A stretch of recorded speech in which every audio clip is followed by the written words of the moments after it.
3 ദിവസത്തെ വഴിദൂരം എന്നൊക്കെ പറയുമ്പോൾ കുറഞ്ഞത് ഒരു 50 കിലോമീറ്ററെങ്കിലും അവർ നടന്നിട്ടുണ്ടാകും. ഒരു തിരിവിൽ ഇവർ രണ്ടും തിരിച്ചറിയുന്നുണ്ട്, യേശു ഇവിടെ ഇല്ലായിരുന്നു, യേശു അവിടെ ഇല്ലായിരുന്നു. നിശ്ചയമായിട്ടും നമ്മൾ ഒരു ദിവസം തിരിച്ചറിയും കേട്ടോ. നമ്മുടെ ഓട്ടം എല്ലാം കഴിഞ്ഞ്, ഉടമ്പടി എല്ലാം കഴിഞ്ഞ്, തൂപ്പെല്ലാം കഴിഞ്ഞ് വീട്ടിലിരിക്കുമ്പം നമ്മൾ മനസ്സിലാകും കർത്താവ് എവിടായിരുന്നു ശരിക്കും. ഈ വിരലിനിടയിൽ കൂടെ ഊർന്നു പോകുന്ന സത്യം എന്നൊക്കെ പറയുന്നൊരു വാക്കുണ്ടല്ലോ, നമ്മൾ പോലും അറിയാതെ ജീവിതത്തിൽ നഷ്ടപ്പെടുന്നൊരു യാഥാർത്ഥ്യമാണ്. മരിക്കുന്നതിന് 3 ദിവസം മുമ്പ് ഒരു കുഷ്ഠരോഗിയുടെ കണ്ണുനീര്, അവൻ ഒറ്റപ്പെടുന്നതിൻ്റെ വേദന മനസ്സിലാക്കിയിട്ട് അവൻ്റെ അടുക്ക പോയി അവൻ്റെ കൂടെ ഇരുന്ന് ആഹാരം കഴിച്ചപ്പോൾ യേശു എന്താ ചെയ്തത്? കർത്താവിൻ്റെ കണ്ണുനീര് തുടയ്ക്കുകയാണ് ചെയ്തത്. യേശു തുടയ്ക്കുന്നത് പോലെ ഈ ലോകത്ത് ഒരു മനുഷ്യനും കണ്ണീര് തുടയ്ക്കത്തില്ല കേട്ടോ.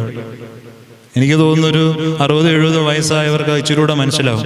ആര് കണ്ണുനീര് തുടച്ചാലും നാളെ ആ തുടച്ചതിൻ്റെ കണക്ക് പറയും.